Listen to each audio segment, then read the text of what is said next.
네, 오늘 말씀 16절을 보니까 지혜와 명철이 금은 보석보다 훨씬 낫다고 말씀합니다. 물질이 많은 것이 중요한 것이 아니라 그 물질을 제대로 가치 있게 쓸 수 있는 철학이 중요합니다. 그러므로 우리는 비록 물질이 부족하다 할지라도 지혜와 명철이 있다면 그 인생은 속사람으로부터 든든하고 정도를 걷는 복된 인생이 될 줄로 믿습니다. 이어서 오늘 말씀 18절과 19절을 묶어서 보겠습니다. 겸손한 사람과 교만한 사람을 대조시킵니다. 자, 사람의 마음이 겸손하기 위해서는 어떻게 해야 하겠습니까? 사람의 마음이 겸손해지려면 그 사람이 은혜를 깨달아야 된다고 생각합니다. 그러면 은혜를 깨달음으로 말미암아 자신이 가지게 된 것이 위로부터 부여받았다는 의식을 가지게 됩니다. 자, 만약에 어떤 학생이 100점을 맞았습니다. 그러면은 자기가 생각할 때 순전히 자기가 머리가 좋고 자기가 노력했기 때문에 100점을 맞았다고 공을 자기에게 돌리는 사람이 있습니다. 그런가 하면은 내가 그렇게 공부하는 내용을 잘 이해할 수 있는 머리를 하나님이 주셔서 잘 이해를 했고 또 노력할 수 있는 이 소중한 마음을 하나님이 주셨기 때문에 내가 노력할 수 있었다고 그 모든 공을 하나님께 돌리고 그 모든 공을 은혜로 생각하는 사람, 이 두 사람은 천지차입니다. 자기 실력으로 100점 맞았다고 생각하는 사람하고 그렇게 노력할 수 있는 힘도 하나님 주셔가지고 100점 맞았다고 생각하는 사람, 어떻습니까? 자, 앞에 사람은 교만한 사람이 될 가능성이 있습니다. 뒤에 사람은 계속해서 겸손한 자의 길을 갈 것입니다. 모든 공을 하나님의 공과 은혜로 돌리는 사람 말입니다. 자, 이렇게 생각해 보면은 교만한 것은 그 본질상 하나님이 없는 것이 교만한 것이고요. 겸손의 본질은 하나님의 은혜를 깨달아서 알기 때문에 이 모든 힘을 하나님 주셨다고 생각해서 겸손하게 되는 것. 그 본질은 하나님의 은혜를 아는 마음입니다. 그렇기 때문에 우리 모두는 아무리 작은 것이라도 나에게 있는 이것을 그 공과 은혜를 하나님께 돌릴 수 있기를 바랍니다. 자, 우리가 이제 우리 성도님들이 한 분 오고 가시는 것에 대해서 일희일비할 필요는 없다는 생각을 하는데요. 보다 넓은 틀에서 생각을 해야 될 것입니다. 자, 그런데 이제 어제 제가 교우들의 수를 다시 한번 세어보니까 105명이더라고요. 제가 이제 뭘 잘못했는지 또 우리 한두 분이 더 온 것 같은데요. 105명. 자, 이게 숫자가 문제가 아니라 어떻게 갑자기 이렇게 100명이 넘어서 한 명씩 두 명씩 이렇게 교우의 숫자들이 더해지는지 생각할 때 하나님의 은혜를 생각하게 됐습니다. 그래서 소망을 가지게 됐습니다. 날마다 구원을 얻는 무리들을 더하게 하시느니라, 이 말씀이 사도행전 2장 47절에 있는데요. 그 바로 앞구절이 어떻게 되어 있는가 찾아봤더니 하나님을 찬미하며 또 온 백성에게 칭송을 받으니 날마다 구원 얻는 무리들을 더하게 하시니라, 이렇게 기록되어 있습니다. 자, 그러니까 어떻게 부흥이 일어났습니까? 하나님을 경배하는 일, 예배가 회복되고 또 사람들에게 칭송을 받았다고 했습니다. 선한 행실을 힘쓰는 선한 사업을, 하나님 나라의 사업을 힘쓸 때에 부흥의 역사가 일어났었습니다. 자, 그래서 우리가 한 사람 한 사람 오고 가는 것을 일희일비할 필요는 없으나 하나님께 합당하게 예배하고 행할 때에 구원을 얻는 무리들을 우리에게 더하게 하실 줄로 믿습니다. 자, 조금 전에 우리가 거론한 것이 뭡니까? 하나님을 인정하는 것이 겸손의 본질이라고 했습니다. 하나님 없이 하겠다는 것이 교만의 본질입니다. 그래서 우리는 항상 나 개인이 되었든지 교회가 되었든지 가정이 되었든지 하나님 없이 행하는 것을 지극히 경계해야 될 줄로 믿습니다. 오직 범사에 하나님을 인정함으로 말미암아 하나님의 역사에 참여하는 사람이 되고 또 하나님의 동역자가 된다는 말이 성경에 있지 않습니까? 하나님의 동역자가 되는 이 충만한 은혜, 순전한 기쁨이 우리 가운데 넘치게 되기를 주님의 이름으로 축원합니다. 자, 오늘 말씀, 이 많은 잠언의 말씀들 중에서 또 이제 다음 내용을 보니까 지혜와 입술의 말의 관계를 다루고 있습니다. 즉, 하나님의 지혜는 우리의 언어 생활과 깊은 관계가 있다는 얘기입니다.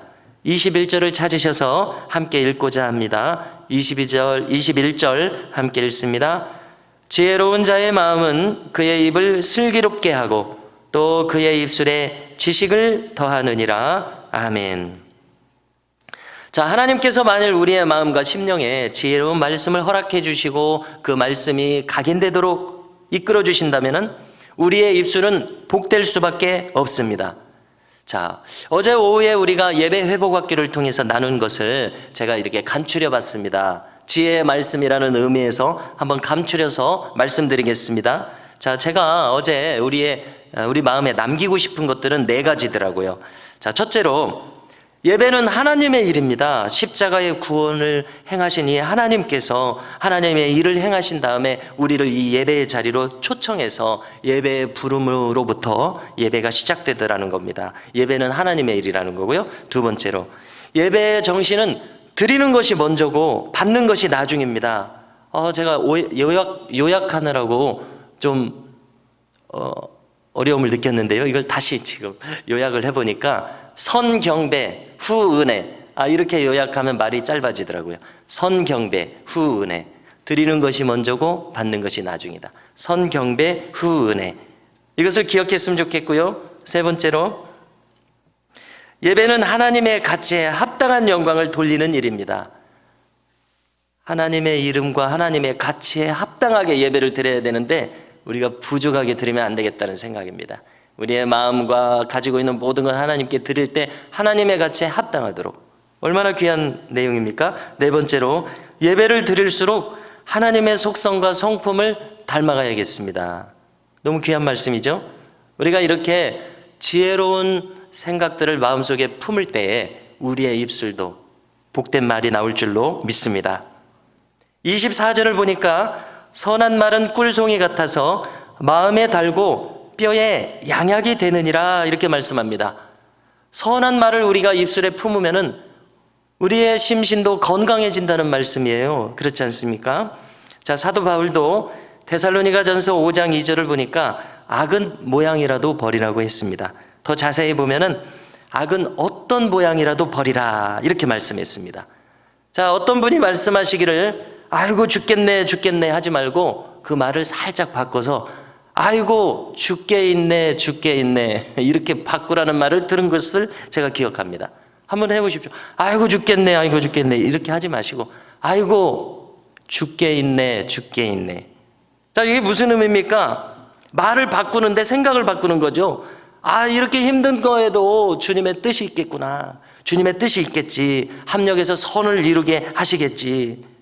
여러분, 이렇게 생명이 있는 생각, 되는 방향으로 긍정적으로 생각하는 것, 좋은 생각, 선한 생각, 자꾸 우리를 생명으로 이끄는 생각을 하시기를 주님의 이름으로 축복합니다. 안 된다고 생각하지 말고, 죽겠다고 생각하지 말고, 된다고 생각하고 살려주시겠지 하고 이렇게 생명을 생각하시라는 뜻입니다. 소망을 생각해야 되겠습니다. 그래서 이제 이렇게 선한 말을 우리 입술에 품을 때에 지금 조금 전에 어떤 말씀을 읽었습니까? 마음에 달고 뼈에 양약이 되느니라. 우리가 언행심사를 선하게 가질 때에 우리의 심신도 건강해진다는 말씀이라는 뜻입니다. 자, 기분이 좋아지는 호르몬이 있는데요, 그것이 도파민이라고 합니다. 세로토닌, 옥시토신, 이런 호르몬들이 우리의 그 호르몬이 분비될 때 나오면은 우리가 기분이 좋아지고 건강해진다는 겁니다. 자, 그 중에서 이 도파민이라는 호르몬은 우리가 뭔가 보상을 기대하게 될 때 나온다는 이야기입니다. 자, 예를 들어서 우리가 집에 들어갔습니다. 들어갔더니 김치찌개 냄새가 납니다. 자, 그러면 기분이 좋아지잖아요. 한국인들은 이제 3분 후면 내가 김치찌개를 먹겠구나, 기분이 좋아집니다. 자, 이런 것이 도파민이라는 거예요. 소망이 생기게 되는 거죠. 자, 그렇기 때문에 우리가 소망 있는 생각을 해야지, 그래야 도파민이 분비되면서 뭔가 좋은 보상이 오리라는 기대치가 높아진다는 얘기입니다. 그래서 아이고 죽겠다 이렇게 생각하면 마음이 더 위축될 수밖에 없습니다. 자, 도파민이 부족해지니까 어떻다고 하냐면은 그 증세가 있는데 귀찮아집니다. 집중력이 저하됩니다. 동기부여가 부족해집니다. 협동정신도 약해집니다. 몸을 움직이는 것도 부족해져서 자꾸 이렇게 위축되고 건강도 안 좋아진다는 것입니다. 그렇기 때문에 우리는 힘들다는 생각을 바꿔서 소망 있는 것을 생각하고 선한 말을 하고 지혜로운 말을 하는 이 지혜가 우리 가운데 충만해져서 우리의 몸과 마음이 건강해질 수 있기를 주님의 이름으로 축복합니다. 오늘 말씀을 보니까 반대로 강포하고 불량한 말이 있습니다. 그 입술이 악을 꾀합니다. 말쟁이가 돼서 친구들을 이간질합니다. 악한 마음을 품고 순진한 사람을 조종합니다. 말해야 할 때 침묵함으로 말미암아 누군가를 곤경에 빠뜨립니다. 쉽게 분노함으로 말미암아 일을 그르쳐버립니다. 여러분, 우리의 언행심사가 얼마나 중요한지를 잘 알려주는 잠언들이 이렇게 기록되어 있습니다. 자, 우리는 시편 141편 3절을 보시면은 입술에 파수꾼을 두라고 합니다. 여호와여 내 입에 파수꾼을 세우시고 내 입술의 문을 지키소서. 자, 우리가 선한 생각, 지혜로운 생각을 하고 그것을 입술에 올리는 것이 얼마나 중요하냐를 보여주는 시편입니다. 여호와여 내 입에 파수꾼을 세우시고 내 입술의 문을 지키소서. 이 마음으로 살아갈 수 있기를 바랍니다. 마지막으로 31절을 보니까 백발을 영화의 면류관이라 공의로운 길에서 얻으리라 말씀합니다. 백발은 노년을 말씀하죠. 자, 우리 신앙인의 노년이 영광스럽기를 바랍니다. 공의로운 길을 걷고 영화롭게 칭송받는 복된 노년을 꿈꾸시고 실제로 살아가실 수 있기를 바랍니다. 자, 우리 신앙인의 노년은 스스로 예민해져 가지고 나도 힘들고 남을 힘들게 하는 노년이 아니라 우리가 넉넉한 인품을 가지게 되고 너그럽고 그래서 스스로 행복해서 나와 남을 복되게 하는 그런 노년을 사실 수 있기를 주님의 이름으로 축복합니다. 그래서 그런 복된 노년이 되어서 후손들을 복되게 바라보고 후손들을 축복하며 기도하는 이런 할아버지 할머니로 노년의 삶을 살면 얼마나 복되겠습니까? 자, 우리가 이와 같은 노년을 맞이할 수 있기 위해서 우리는 언제나 은혜 받기를 사모하고 언제나 하나님을 경외하시는 축복된 삶을 살아가시기를 주님의 이름으로 축원합니다.